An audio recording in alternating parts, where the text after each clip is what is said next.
How to get abs. If you're male, be it 12% body fat or lower. If you're female, be it 20% body fat or lower. Have a caloric deficit to the point where you lose body fat and build enough muscle underneath to be able to have the abs.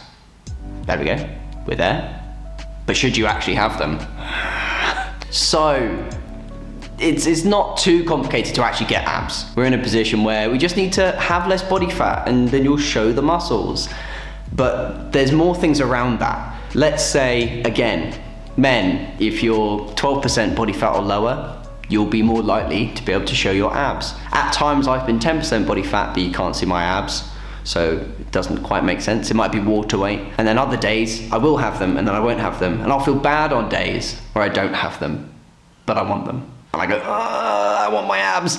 And you're in a situation where you're chasing after something which some people can keep consistently throughout a year. Some people might never achieve it. Some people might achieve it once and then be chasing it for the rest of their lives and always feel terrible. If you're, yes, an athlete and you're at a point where you've got a ton of muscle and it's your lifestyle, everything you do is around fitness and health, therefore you're probably gonna end up having abs, that's a different situation. If we're going and working in an office, or if we work in retail, or if we work in hospitality, do you have to have abs? Are you an athlete in that situation? It's great if you want to be. If you want to focus on your health and wellness, then great, do that. But doesn't mean that abs might be included in that wellness. We've got ab chasers. I've had clients who are like, I want to get abs. And I'm there going, cool, but your knees are destroyed and they're not very strong. We need to build that up so you can actually pick things up heavily. Do you want to focus on that first? And then when we're all happy and your body's in tune and you can actually move well, then we move on to focusing on abs? They're like, no, I really want to look good for the beach. It's like, well, yeah, we've got this beautiful beach body ideal here and we've got this, what we might look like, but it doesn't mean that either of them are worse than the other. But then that's your decision on what you see as healthy and fit. It's going to be different for each individual person. So, should you get abs? It's up to you, really.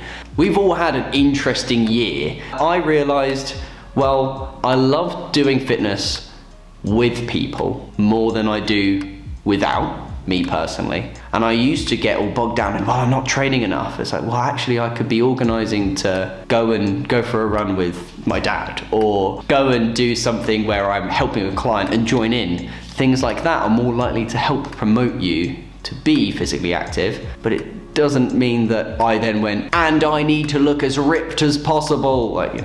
It's all down to each individual person's perspective. So with abs, yes, you're gonna look better for the beach, or you can see the individual muscles. You have a small enough body fat percentage that you see what you already have underneath, but you're probably gonna feel more lethargic, probably not gonna feel as energized as normal. You really have to focus on what is going to bring you more joy. Being in a position where we're healthy, we feel great, we've got a lower body fat percentage than the higher up, more at-risk population. We need to be bringing that down till we're in that healthy range, sure. But then when we're in that healthy range, what else can you focus on? Oh, I want to be stronger.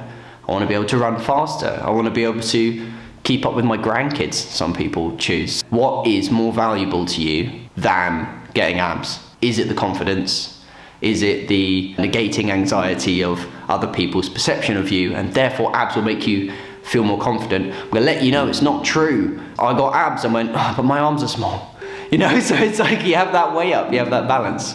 You can try and do it as an experiment, but it doesn't mean you have to have them to be a fully healthy, amazing, well-rounded, well and happy person. So, pros and cons. Pros, with having abs, you will have abs.